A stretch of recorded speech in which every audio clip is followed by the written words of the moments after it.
There are going to be some times in life for which you feel like what you're doing by your own power is not enough. And that's absolutely true, because what God wants you to know is that He has the battle. He has the task. He has your life in His hands. And so I want to encourage some of you guys that are watching this. I don't know how you came upon this, but if you feel like your back is against the wall, you feel like what you're doing, even if you are going hard for the Lord, like you're praying and you're seeking Him, and you feel like there's nothing you can conjure up in your thinking within the realm of possibility that can solve this problem or make you go over this hump. And what I want to tell you today is that it could be very well that God is allowing this to happen for a reason, because He wants to take the glory and He wants to allow the miracle to happen. And one story that I always come back to that blesses me is 2 Chronicles 20, where it talks about the battle that King Jehoshaphat had to face. And I want to tell you some of the things that speaks to me that will speak to you when God is telling you that you should not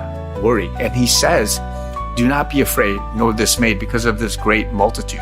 The battle is not yours, but God's. And later He says, you will not need to fight in this battle. Position yourselves. Position yourselves. Stand still and see the salvation of the Lord who is with you. And again, He reiterates, do not fear or be dismayed. Tomorrow, go out against them, for the Lord is with you. And so you've got to realize that in your life, that whatever's happening, all you've got to do sometimes is stand still and let the Lord work. You've done all you can. You've prayed, you've fasted, you've sought Him, you've went through all of your calculations and possibilities within your reality that you have. You've spent all the money you can. You've reached out and said all the things that you could have said. But other times, what you've got to do is let the Lord settle it. And I'm here to tell you that He can settle it. If He so desires and it's His will, let Him settle it. Let Him do the work. You don't have to do anything. You have to sit there and you just have to be yourself, continue standing in front of the Lord, continue walking the path that God has already called you to walk, and let the Lord do the work. Because you're sitting there like you think that God can't help you. You're sitting there thinking that all hope is lost. You're sitting there thinking, how is it that He's going to get me out of the situation? And very well, what He's doing is He's waiting for you. You're not waiting on God.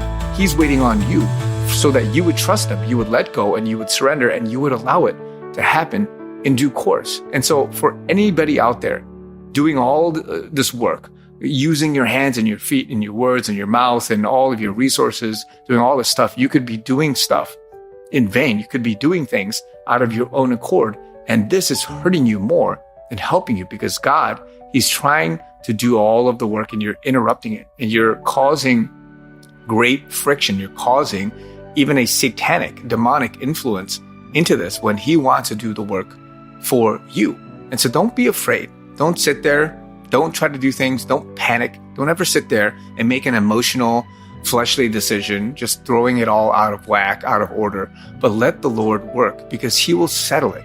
I'm telling you, He will settle it for you, and He will allow it to happen in due course. And so for many of us today who struggle with trusting the Lord, who struggle with surrender, who struggle with letting Jesus drive the wheel, who struggle with hearing from the Lord, who struggle with patience, endurance, character, the fruit of the Spirit, all these things, He wants you to be patient. He wants you not to fear, to be dismayed. He wants you to allow the salvation of the Lord to come upon you, because He will do all the work. And all you've got to do is stand there. You just got to stand there and let Him settle it, because God, He can do it for you. And so for anybody else that's struggling, the first thing you can ever do is stop, get into the Word, pray, let it go, calm yourselves, calm your nerves, calm your feelings, and say, Lord, whatever it is you want me to do, the first thing I'm going to do is just stop.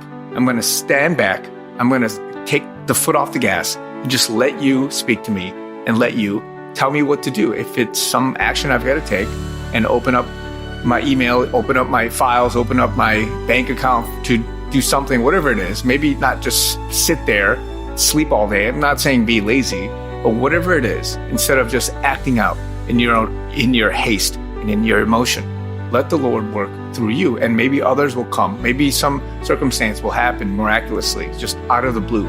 Maybe it'll be coincidental, but it's not, because it's God. Whatever the case is for you, the point here is your heart condition, your heart posture before Him, because I'm telling you right now, God has it. God has it in his hands, and he's going to deliver. He's a God that delivered the Israelites out of Egypt. He's a God who made miracles. He's a God who did everything in this world to be where we are today. And God, he has it in his hand for you. He has the best in mind for you. So don't sit there and fret. Stop wasting away your negativity, your emotions, your doubt, your mistrust in him, your lack of faith. He wants you to exercise these things so that he can work through you. He has it in his hands. The same word, the same God applies today, just like it was back in 2 Chronicles 20, just like in the King Jehoshaphat's day, just like throughout the ages of the Israelites. He's the same God yesterday as he was before, and as he is today, and as he will be tomorrow. God has it in his hand. So if this is you, let him settle it. He will settle all accounts. He's the greatest accountant. He's the greatest mediator. He's the greatest judge. He's the greatest resolutioner, if that's a word. He's the problem solver. Let him solve those problems for you. Love you guys. Be encouraged. Talk to you guys very soon.